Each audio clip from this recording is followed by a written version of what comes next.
안녕하세요 여러분, 테크트리입니다. 오랜만에 17인치 게이밍 노트북을 가지고 왔어요. 올해 어쩌다 보니까 이 기가바이트의 세 가지 라인업을 전부 다 리뷰하게 됐는데, 이 제품은 G7 KC 모델입니다. 고성능 라인업에 약간 개편이 있었어요. 어로스에는 1517 모델만 남아있고 대신 G 시리즈가 새로 생겼습니다. 아무튼 17인치 크기에 RTX 3060을 탑재하고 있는데 바로 보도록 하겠습니다. 렛츠 기릿! 17인치 노트북답게 크기가 제법 큰 편이고 무게는 2461g이 측정되어 스펙보다는 약간 가벼운 무게죠. 색상은 전체적으로 블랙으로 되어 있고 디스플레이는 17인치라서 시원시원합니다. 좌우 베젤은 약 6mm, 상단에는 웹캠이 있어서 약 10.5mm 정도 되는데 화면 크기가 있어서 베젤은 슬림해 보이는 편입니다. 키패드는 10키 포함 풀배열에 이 키패드는 많이 보이는 제품이죠. 노트북 크기 대비 좌우 폭이 다소 좁아서 키캡의 크기는 다소 작지만 적당한 키압과 스트로크로 키감은 좋은 편이에요. 그리고 백라이트는 RGB 효과를 지원하진 않지만 15가지 색상 선택이 가능하고 5단계로 밝기 조절이 되고 있어요. 게이밍 노트북이라 발열과 공기 흐름을 위해서 합판과 좌우 뒷부분까지 에어홀이 이렇게 뚫려 있고, 배터리는 보이는 것처럼 탈착식으로 되어 있습니다. 또한 내부에 17인치 노트북답게 2개의 M.2 슬롯과 1개의 2.5인치 SATA 슬롯, 이렇게 총 3개의 저장 장치 구성이 가능합니다. 포트는 좌우와 후면부까지 구성이 되어 있고 17인치임을 생각하면 괜찮은 배열이죠. 왼쪽에는 USB-A 2개와 오디오가 있고 오른쪽에 USB-A와 미니 DP 카드 리더기가 있어요. 그리고 후면에 전원과 램 포트, HDMI, USB-C가 자리 잡고 있는데 각 포트들의 사양은 여기 별도로 표기를 해놨으니까 이 부분 참조해주세요. 그리고 후면에 C타입에서 100W급의 PD 충전기를 연결하면 저속 충전 알림은 뜨는데 충전은 되지 않아요. 그래서 별도로 PD 충전은 지원하지 않는 것으로 보입니다. 인텔 i7 10870H와 엔비디아 RTX 3060의 조합이고, 인텔 11세대가 아직 4코어라서 요즘 많이 보이는 조합이죠. 기본 램은 16GB에 SSD는 512GB고 배터리는 48W의 어댑터가 180W예요. 3070을 탑재한 노트북들의 어댑터가 200W를 넘었었는데 약간 전력을 적게 사용하는 것으로 보입니다. 색 영역은 sRGB 기준 90%를 커버하고 녹색 부분이 살짝 빠지지만 적색과 청색 영역으로 조금 더 넓게 측정이 되고 있습니다. 기본 상태에서 감마 값이 약간 높게 나오므로 필요하다면 조금 낮춰서 사용하는 것도 좋아 보여요. 밝기 100% 설정해서 323니트가 측정됐고 스펙보다 약 7% 높게 측정이 됩니다. 밝기가 높게 측정된 거에 비해서 균일성도 생각보다 편차가 크지는 않게 측정됐고, 색상 정확도를 측정하는 델타 E는 평균 1.51로 역시 등급에 비해서는 괜찮은 편입니다. 이런 디스플레이 측정은 같은 스펙을 가진 다른 패널은 물론이고 같은 패널 안에서도 편차가 나타나기 때문에 이 측정 값은 대략 이 정도라고 참조만 해주세요. 성능을 볼게요. 크리스탈 디스크 마크 순차 최대 읽기와 쓰기 각각 3300MB와 2500MB를 넘게 측정됐고, PCIe4의 고성능 제품들에 비하면 낮은 성능이지만 사용하는데 아무 지장 없고 기본 SSD로는 충분히 좋은 편입니다.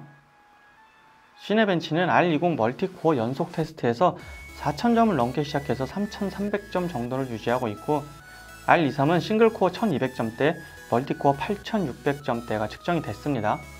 파이어 스트라이커에선 그래픽 점수 21000점대, 타임스파이는 8000점이 조금 안되게 나왔고 측정 과정에서의 평균 온도도 그렇게 나쁘진 않은 모습이죠. 포트 로얄은 4762점인데 3070이 5500점대가 나온 거에 비해서는 조금 아쉬운 점수예요. 노트북의 3070이 이거보다 좀 더 높게 측정이 됐었기 때문에 정상 범위 내의 점수라고 보입니다. 그리고 제발 이 벤치 100점, 200점, 1000점, 2000점 가지고 내 거 왜 이렇게 점수가 안 나오지? 내 거 왜 성능이 안 나오지? 너무 스트레스 받지 맙시다. 어차피 측정할 때마다 편차가 약간 있고 같은 스펙이어도 제조사마다 설계한 값이 조금씩 다르죠. 그러니까 벤치 점수는 그냥 대략 이 정도 성능 범위다라고 생각하고 너무 스트레스 받지 마세요. 머리 빠집니다. 퓨젯 벤치에서는 734점을 기록했고 상당히 높은 점수가 나왔죠. 역시 코어빨과 RTX 때문에 점수가 좀 잘 나온 것으로 보이고, 그래서 실제 인코딩을 해보면 FHD 영상은 2분 33초가 나오는데 이 성능에서는 이제 변별력이 좀 떨어지죠. 11분짜리 4K 영상을 인코딩해보면 9분을 조금 넘기는데 인코딩 속도도 괜찮게 나옵니다. 이렇게 벤치와 인코딩 테스트를 해봤는데 이 테스트 과정에서 평균 온도는 그렇게 나쁘지 않은데 지금 피크 온도가 98도, 99도를 찍고 있어요. 대신 성능은 적당히 잘 뽑아주고 있기 때문에 이 친구 같은 경우는 순간적인 온도는 좀 높지만 평균 온도는 적당히 잘 잡으면서 성능은 잘 뽑아내고 있다고 볼 수 있습니다.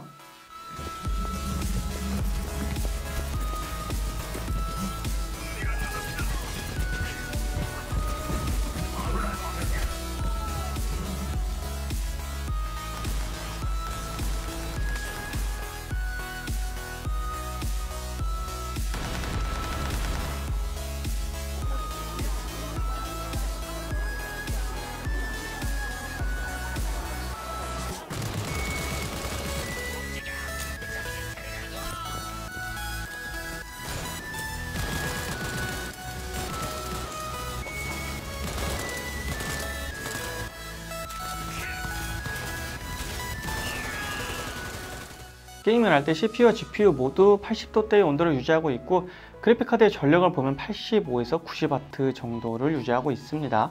그런데 재밌는 게 게임할 때 순간 최대 100W 정도까지 측정이 됐는데 오히려 4K 영상을 인코딩할 때 두 번의 테스트에서 117W와 129W까지도 측정이 됐어요.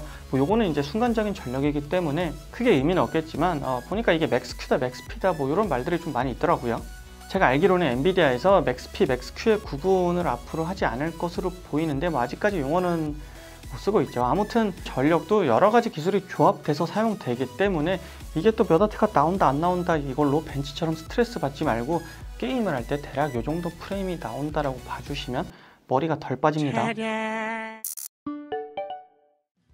배터리로 유튜브 연속 재생을 해보면 약 2시간 정도를 사용할 수 있었고 인코딩을 연속으로 해보면 30분 정도 사용이 됐습니다. 배터리 용량이 48W고 17인치이기 때문에 휴대성에 그렇게 의미를 부여할 필요는 없죠. 아무튼 외부에서 사용할 때 2시간 정도는 충분히 사용할 수 있습니다.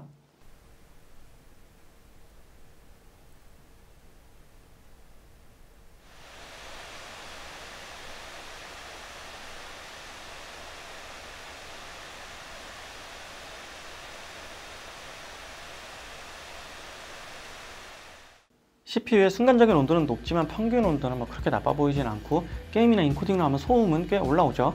근데 이 게이밍 노트북들은 대체적으로 다 시끄러운 편이에요.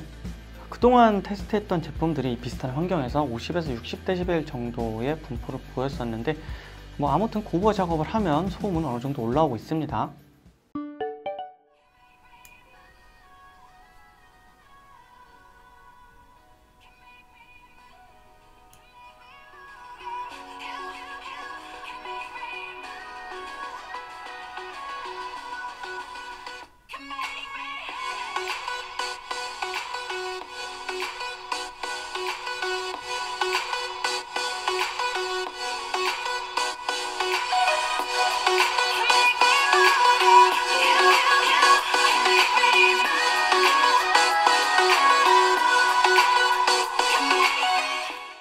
여기까지 해서 기가바이트의 17인치 게이밍 노트북 G7 KG에 대해서 알아봤고요.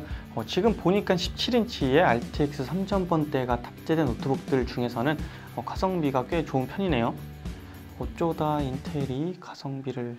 아무튼 17인치의 RTX 3000번대가 탑재된 노트북을 찾는 분들에게는 좋은 선택이 될 것으로 보이고 오늘 리뷰는 여기까지 하겠습니다. 그럼 오늘도 좋은 하루 되시고 빠이!